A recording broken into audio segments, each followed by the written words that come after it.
Hey, what's up everybody? This is C.L.S. All-in-One. In today's video, I will explain what a rafter baffle vent is and how to install them. So here is a look at a Durovent brand baffle. These are designed to fit in between the roof rafters or the top cords of the trusses.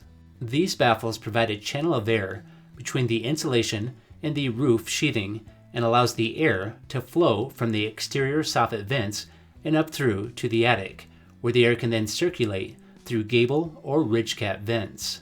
Baffles such as these allow for cooler attics in the summer. It helps improve insulation efficiency and also helps keep the attic dry. And these are usually super easy to install.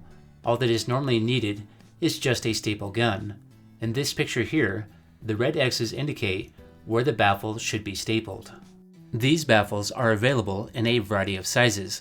This one is 22.5 inches wide by 41 inches long, which fits right in between my trusses that are spaced at 2 foot on center. And there's also some designed to work with 16-inch on center spacing as well. So right here, I already have one baffle in place, and now it's time to install the next one.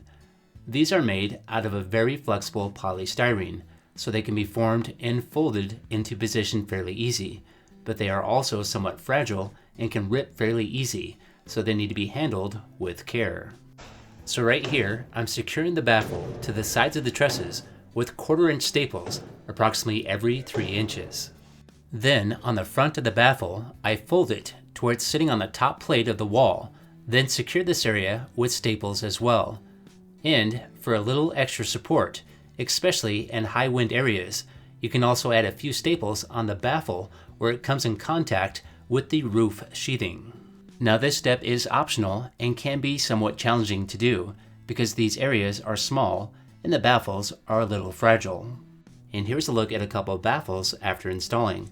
On the top portion of these baffles, you can see that it has a few indents that keep the main portion of the baffle spaced about 1 inch from the roof sheathing, and this allows the airflow circulation. And here is a look at the exterior of the house and the soffit area, where you can see the back side of the baffles that are resting on top of the wall plate.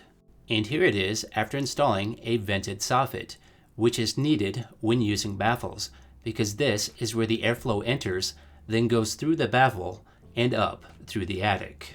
After installing all the baffles, you can then install the insulation. And I like to pack these areas with insulation as much as possible, which keeps the baffles from moving too much in high wind. But depending on how steep your roof pitch is, it may be harder to pack this area with insulation as shown here. Okay, it's now time for me to go. If you liked this video, if you could hit that like button and subscribe. And have yourself a great day, and I'll see you next time.